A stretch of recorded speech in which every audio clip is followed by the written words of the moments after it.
Face the Music, a pre-E.L.O. song-by-song podcast, is sponsored by fine people like Jeffrey Eberting. This is Face the Music, a pre-E.L.O. song-by-song podcast. End of the Road, the idol race. There was peace and quiet for me, down the walk beside the sea. Things are going wrong, boy. Things are going wrong. I used to wake up in the morning to the sound of the birds singing at my window. Please wait for me, I'll be there at the end of the road. What's that song all about?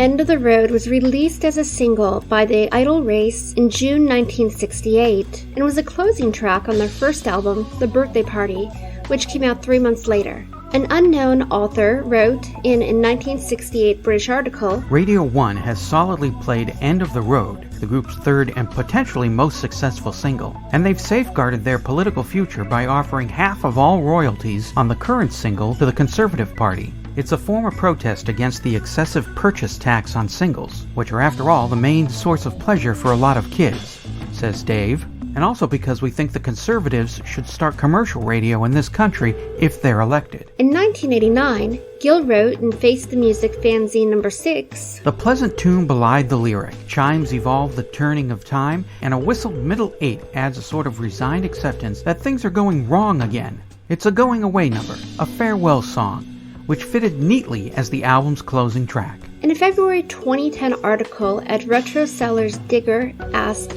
Idol Race drummer Roger Ollie Spencer, on some of the Idol Race tracks, I can hear that sound like you're tapping your fingers against your cheek. Spencer replied, No, that's what they call a skull.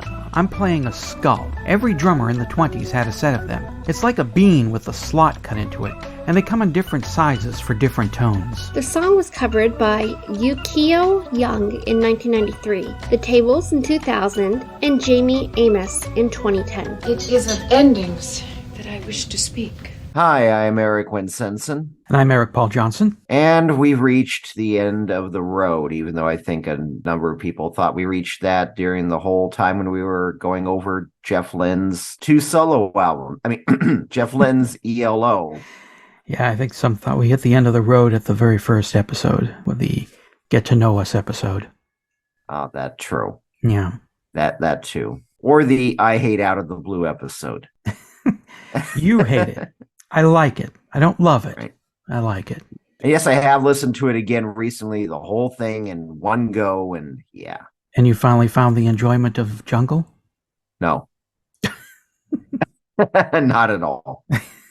But a song I enjoy much, much, much more than Jungle is this one by the Idol Race, End of the Road. One thing I have to say, though, this was 68. The song still sounds 67.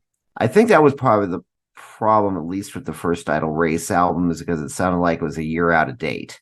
Well, it might have been, since we've had quite a few Idol Race singles that were on the album. And those singles were in 67. This is the first 68 release from the Idol Race, I'm pretty sure. So it sounds like they're a little bit behind the times, still doing the more whimsical psychedelia. But I don't know, that's not a bad thing. I enjoyed it. It was a jaunty little song. I liked the bells in there, and I swore I heard a little bit of, I think it was probably guitar. At first I thought it was possibly, hey, we got a synthesizer in here. And maybe we can get 3 or 4 notes out of it. This whole wall that we have of the synthesizer over here. Let's see if we can get about 3 or 4 notes out of it and put it on the record. But I think it was the guitar. I don't think it was a synthesizer. Well, I wonder if it's a mellotron. If I'm guessing the right kind of instrument that might be used there. I would think a mellotron would be a lot more, yeah, I wouldn't exactly call it portable, but compared to an entire room for some of the old Moogs, I think, it would have been considered a little bit more convenient. Yeah. And Moody Blues were already using Mellotron by 68 because it was a lot more convenient than an entire orchestra. Yeah. Well, yeah. Now, at least the album version, though, ends with the Looney Tunes, or something very, very similar to the Looney Tunes theme.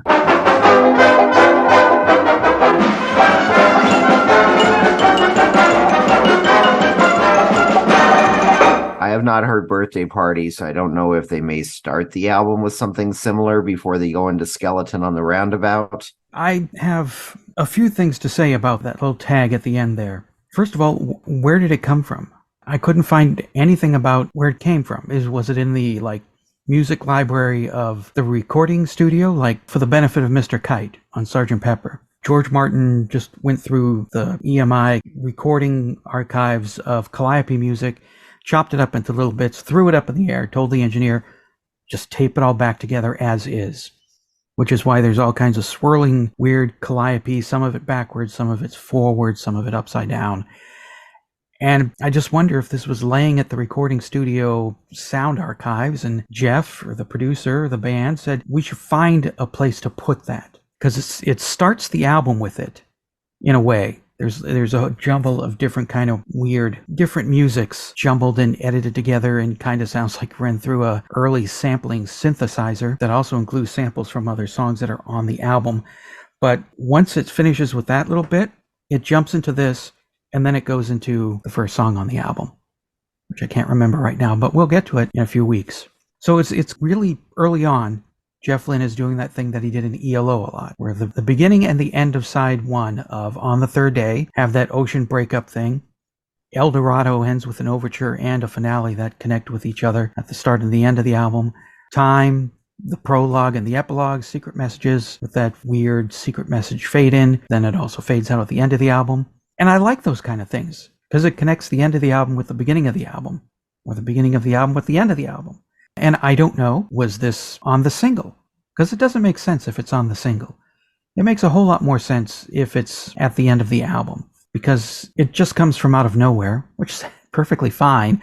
I guess if you're going to be in the late 60s doing one of your hippy-dippy psychedelic kind of songs, singles, really in 1968, there's nothing stopping you from just throwing in something absolutely random that makes no sense whatsoever to the song. So I wish I knew the history of that. Where did it come from? Why did they use it? I don't know. I want to know. There are members of the idol race that are still alive. Call us. Leave a message on the voicemail. It's an American phone number in case you need to dial in a country code. 623-850-3375. Yeah, it's a decent song. I liked it. I can see why you'd put it where it was on the album. Yeah.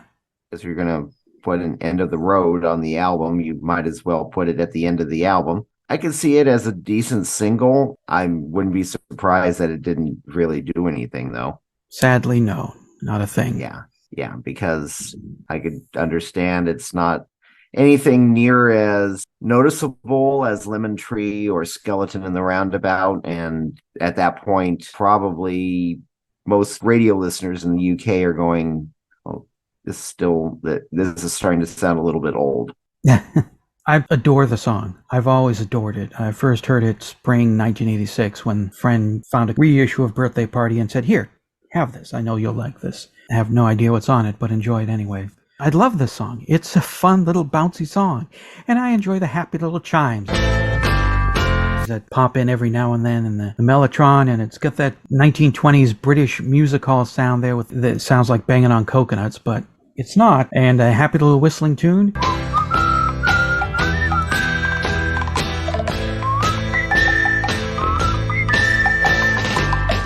And the best of all, in all this happy, perky happiness, it's a very depressing little song. Yeah, then you read the lyrics. Yeah, he's just walking around.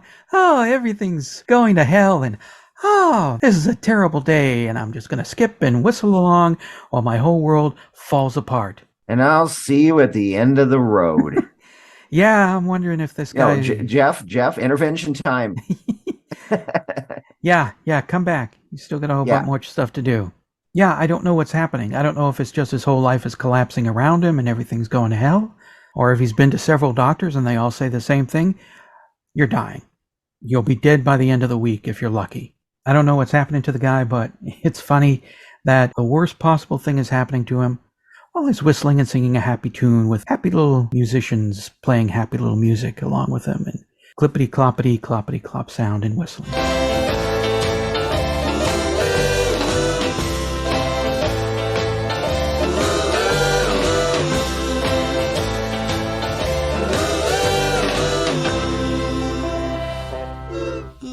Well, you should always look on the bright side of life. That's true. So are we going to go into that song now, or have we finished talking about this one? I think we finished talking about this one, so the record's available in the foyer. Hey, here's a perk that I just thought of now that we're dragging this out. You can't find the First Move album on iTunes or Spotify or streaming anywhere, but there's an entire Idol Race catalog, and this is there. So everybody should go, add that to your playlist, and enjoy it. Or go find a copy at your record store. But if you play it through Spotify or Apple Music, the people involved with the Idol Race will get a little happy, oh look, the listening numbers have gone up just a tiny bit, and I've got 0.0000013 cents in my bank account now. They make a tiny bit of money, and they can see right there in front of their faces, oh, 2 or 3 more people are listening to the Idol Race. Got something to say about End of the Road? Then call the telephone line voicemail. 623-850-3375. Call now.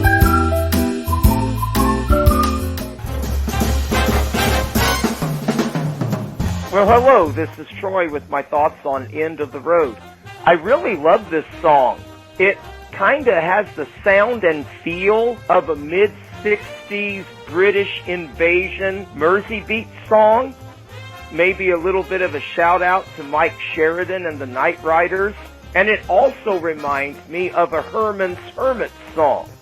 That is, if Herman's Hermits were talented enough and sophisticated enough to move beyond their usual sound, which I doubt if they were, but if they were, I can see them coming up with this kind of like a transition between their early sound and a later sound, maybe something like what the Beatles did. But of course, like I said, Herman's Hermits were nowhere near that talented or sophisticated.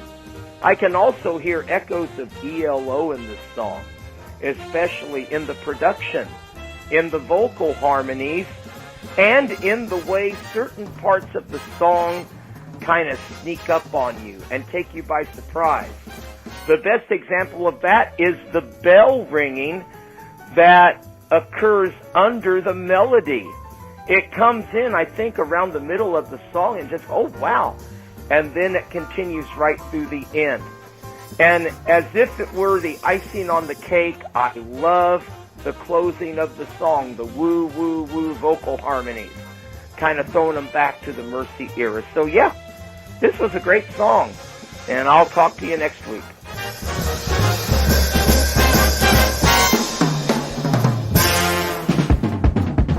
Face the Music, a pre-E.L.O. song-by-song podcast, is a production of Radio Trolla Entertainment Assorted Deli Meats Amalgamated. You can contact us by voicemail at 623-850-3375 or email us at eloftmpodcast@gmail.com, and we'll read and reply to it on the show. Keep up to date by joining our Facebook group and spread the word by sharing the link or giving us a quick rating on iTunes. Subscribe to our YouTube page, the Electric Light Orchestra podcast channel, to hear other goodies. You can financially support the podcast at patreon.com/ELOpod or PayPal using the podcast's email address, or send a check or money order to P.O. Box 1932, Superior, Arizona 85173. Next week, Morning Sunshine.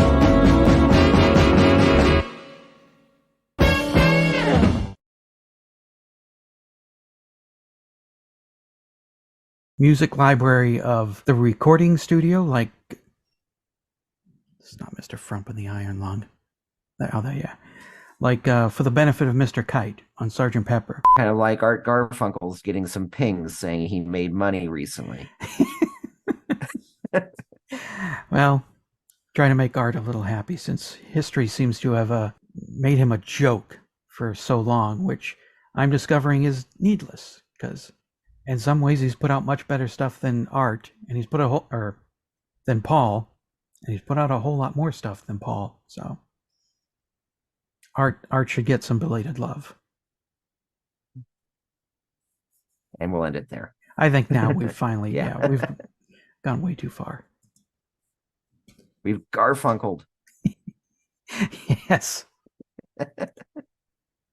I forget Which one of us is Garfunkel?